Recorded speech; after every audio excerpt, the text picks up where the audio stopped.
Allahsızlar!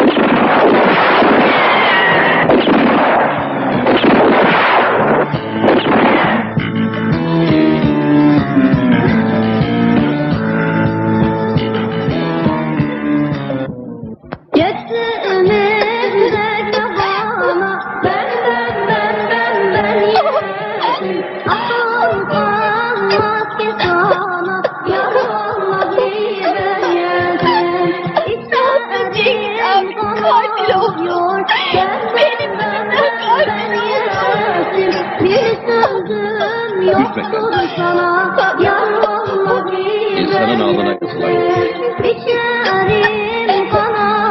Ben zaten hiç olmazsa sen gitmişsin. Şimdi doğru Münir babanın yanına git. Olanlardan sakın bahsetme. Saldılar, ben de geldim dersin. Beni arar sorarsa görmedim. Peki sen ne yapacaksın? Teslim olacağım. Ben de plakaset doldururum. Yetmez. Bu evi satar sana avukat tutarım. Yok kızım. Burası sana anandan babandan hatıra. Hem benim için katil olur. Giderim mezarlarına dua eder, izin alırım. Hem benim yeni bir evim var artık. Nasıl yaşarım ben? Nasıl yaşarım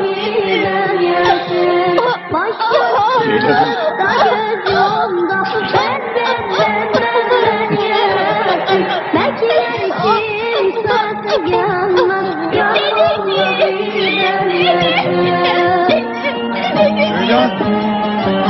Nedir bu halin? Ne oldu? Ne oldu sana? Kaçtın mı?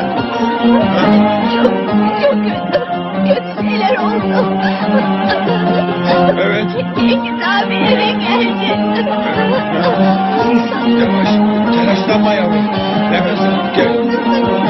Yorma kendini. Telaşlanma. Ha? Ne oldu? Anlat yavaş yavaş kızım. Çok kötü şeyler oldu. Çok kötü. Çok kötü. Ne oldu yavrum? Öldürdü. Kim öldürdü? Cengiz abi onları öldürdü. Katil oldu. Nefesim.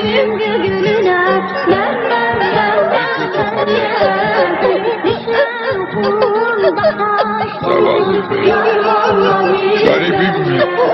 Garibim Leyla.